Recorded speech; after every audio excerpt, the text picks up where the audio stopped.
Hello, everyone. Welcome to Durrett's Take. Let's get started. So there was a lot of good college football games. It was a pretty good weekend in college football because not only there are a lot of like highly anticipated matchups, but then there's also a lot of surprises as well. But for this podcast, though, I'm going to save college football for my next podcast because with the NFL kicking off on Thursday and coming up soon, I want to go over my final preseason predictions and then go over my predictions for each week one game. Um, so some of this is still, similar from the last time I shared my predictions. And if you want to see, like a hard copy of it, if you go to my LinkedIn profile page down Durrett, you can be able to find it there. So to start off with the AFC East, I have Buffalo winning it still easily, 14-3. I have New England being second, 10-7. And I feel like, whether it was Cam Newton or Mac Jones starting, I feel like it was going to be pretty much the same either way. Miami, I have a 10-7. Again, they have a good defense, all that. They got some weapons now, but again, I just don't trust Tua to kind of get them over the hump. And then Jets 6-11, obviously still rebuilding, but like their future. The AFC North, Baltimore 12-5. Now, losing J.K. Dobbins will be a factor for them, but their backup running back is Tyson Williams, who actually played a year for BYU, so I've actually seen him play. He's really good.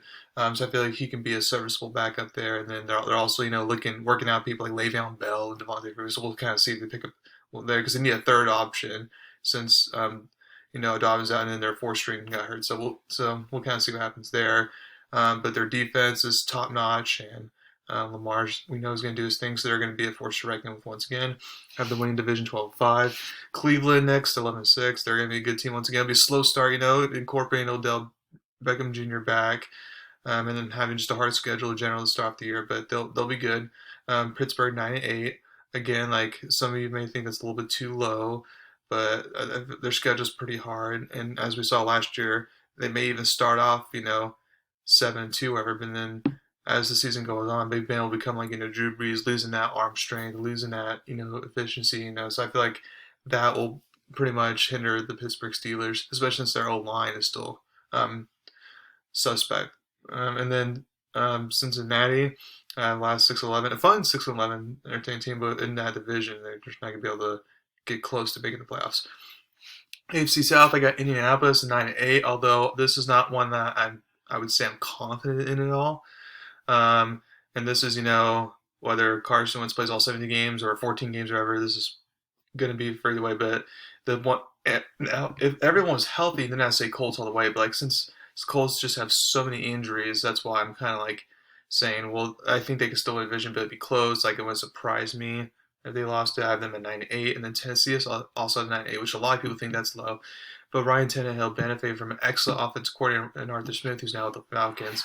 So he has to get used to a new system and all that, and then get used to a good wide receiver in Julio Jones to kind of share a ball with him and Brown. And then their offensive line is still mediocre, and then their defense, for the most part, is still not, at least, on paper-wise, has not improved that much in the offseason. So their defense, who was pretty bad last year, will still give up a lot of points. So that's what's going to keep them from winning the division or making the playoffs at the very least. Jacksonville had a 2-15, especially what I saw in the preseason, even though you can't put too much stock into it, but it's just clearly a rebuilding team here. Like, Trevor Lawrence basically gives you an extra win than you did last year, but it's just going to be a rough go. Besides Trevor Lawrence and then Robinson, the running back, and then a few wide receivers, they literally have like no one else that I know of or excited about on their roster. So yeah, I just don't see Jacksonville doing it. And then Houston 0-17. Now, of course, that's, worst case, they could win a game or two, but Tyrod Taylor's your starting quarterback. He's a very, very good backup, but it's like Houston clearly is rebuilding. They don't have a lot of, star power pieces. I feel like that's going to hurt them, and they're going to fight for the number one pick. AFC West, Kansas City 1 still, obviously. LA Chargers 2, obviously. Denver 3, obviously. And Las Vegas 4, 5, and 12. That still hasn't really changed. NFC East, Dallas 1, 10-7. Washington 2, 9-8. Giants 3rd, 7-10. And Philadelphia 4th, 1-16. That still hasn't changed from last time. NFC North, Green Bay 11-6. Chicago, Minnesota are both tied for second at 7-10. Now, I feel like Minnesota could potentially be higher.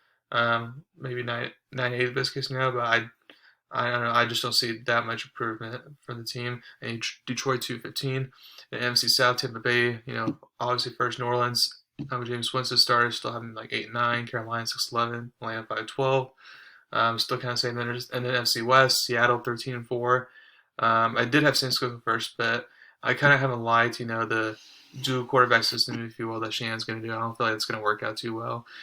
So I feel like Seattle with more continuity can get that regular season division crown, and like they did last year, and they can get first again. And San Francisco have second at 12-5. LA Rams third, 11-6, still playoff teams, and then Arizona fourth, 10-7. So then you have Kansas, in AFC, Kansas City 1, Buffalo 2, um, Baltimore 3, Indianapolis 4, Cleveland 5. Um, let's see, Chargers 6, and then Patriots 7. And then NFC, you have Tampa Bay 1, Seattle 2, Green Bay 3, Dallas 4. And then you have San Francisco 5, LA Rams 6, and then Arizona 7. That's right. I have everyone in that division make the playoffs. And then that's pretty much my predictions there. I'm not going to go over my playoff scenario because I've gone over that pretty much before and it's still the same, but that's my predictions. But now to go over all the games for week 1. And let's start off with the Thursday night game with the defending champs, Tampa Bay Buccaneers, hosting the Dallas Cowboys. Right now, Tampa Bay, according to Vegas, is favored by 7.5. So there have been conflicting reports, throughout the preseason here, whether Dak is near 100% or not, as far as his shoulder goes. If he is, then this could end up being an interesting game. If it's not, then it's going to be a blowout. I feel like the Cowboys losing offensive guard, Zach Martin, one of their best players, out because of COVID protocols. I feel like that's going to hurt them extremely because as we saw, the Tampa Bay D-line, if your whole line's not, healthy and stacked up right, they can get at it. So, especially since Dak's going to have to be able to shake off some rust and stuff like that. I just feel like Tampa Bay at home, feeling good all afterwards. I feel like they're going to win this game. So I have Tampa Bay winning actually by 17, 34-17. Then you got Philadelphia versus Atlanta. Atlanta's favored by 3.5.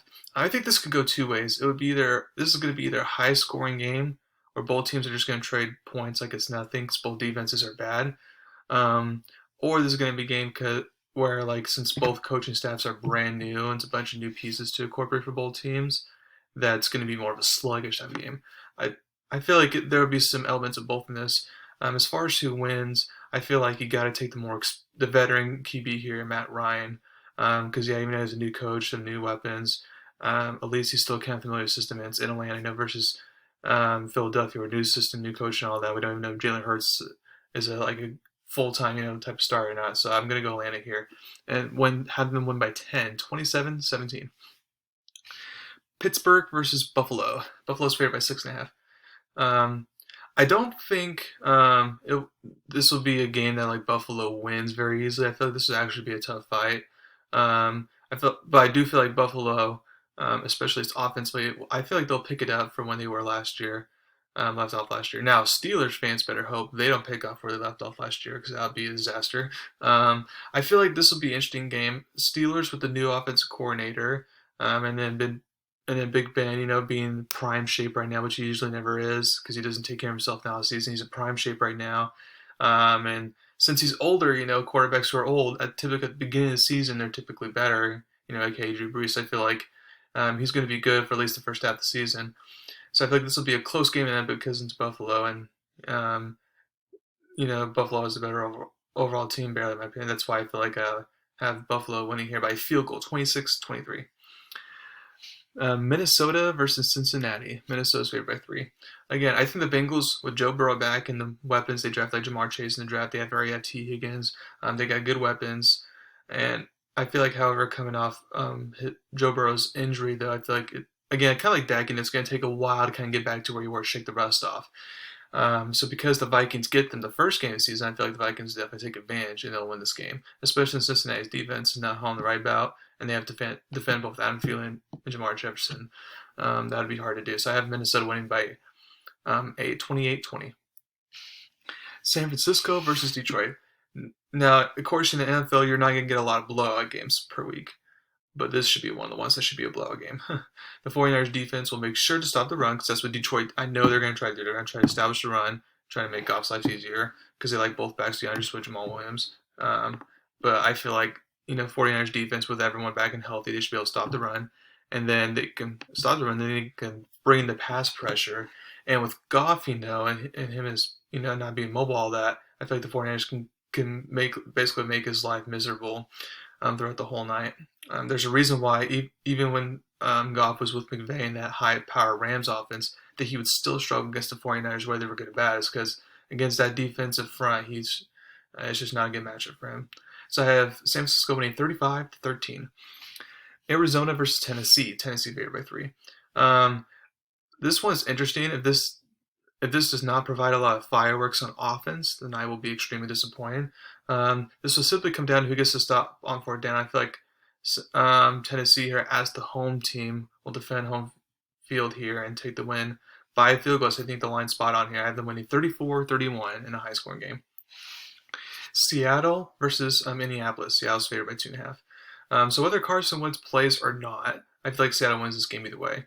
With all the injuries that the Colts have that I mentioned earlier that are going through right now, Seattle brings back a lot of players, and then they get more free agent acquisitions to help with that O-line, which Russell Wilson needed, and Russell Wilson can go ahead and gets a new offensive coordinator in, so I think see more creativity, at least the first to start off. So I feel like Seattle will win this game by 2 scores, 27-14.